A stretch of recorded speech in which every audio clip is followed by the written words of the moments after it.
Hi, this is Luke from SwopBots. In this video I'm going to show you how to get started with the SwopBots Control Center for schools. So to find your control center, you need to go to the address provided, which should be in the format of your school name, followed by .swopbots.com. We go to that address and then you can log in. If it's your first time logging in, you need to use the administrator email that was provided along with the password that was given to you, and we can change that password as soon as we're logged in. Great, so we're logged in as the administrator and we can see that up here, school admin. We don't have any classes or pupils added yet, but the first thing you might want to do is go to settings.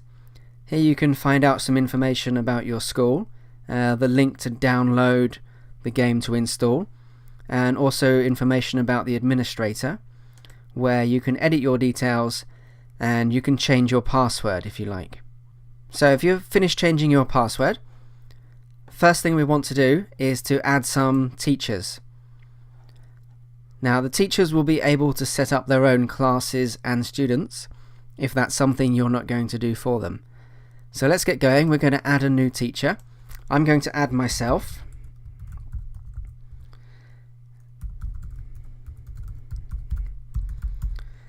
And a password. So again, the teacher will be able to change that password once they log in, but for now you'll need to provide that information to them. So we'll save that. So now we have a teacher set up. So the administrator can set up classes, but you might want to give that job to one of the teachers. So I'm going to log out and log back in as the teacher.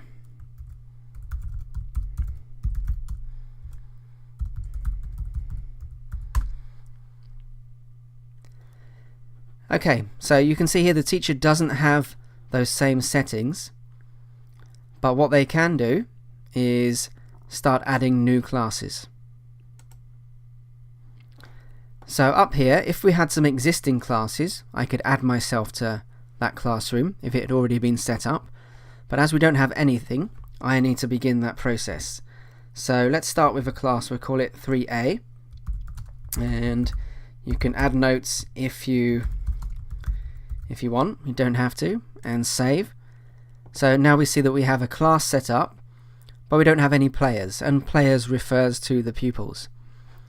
So if I go to show the players, we see we don't have any, so I can begin the process of adding. So I'm going to enter the student's name, and you'll see that a username is automatically generated using the first name initial and the last name, but you can change this. You don't have to go with that. If you're not comfortable with putting in full names, then you don't have to, or you may just go for an initial and a last name. You can set any username that you like as long as it doesn't already exist. And a password, you can generate a password automatically, which will be a random word from the dictionary with a number following it, or you can enter your own password. So if you need something very simple that your pupils will remember, you can set that for yourself, but I'm just going to generate one, and all the words that will come will be appropriate words. So that's one player set up, and we'll press save. Great, so we've got one player. I'm just going to add another one. We'll have John Brown, and generate a password. And if you think, well, that's a bit of a long word, you want to change it till you get something else that's a bit shorter. Or you can enter your own if you need something very simple. So I'm just going to save that. So now that we've got two players, we can continue adding players.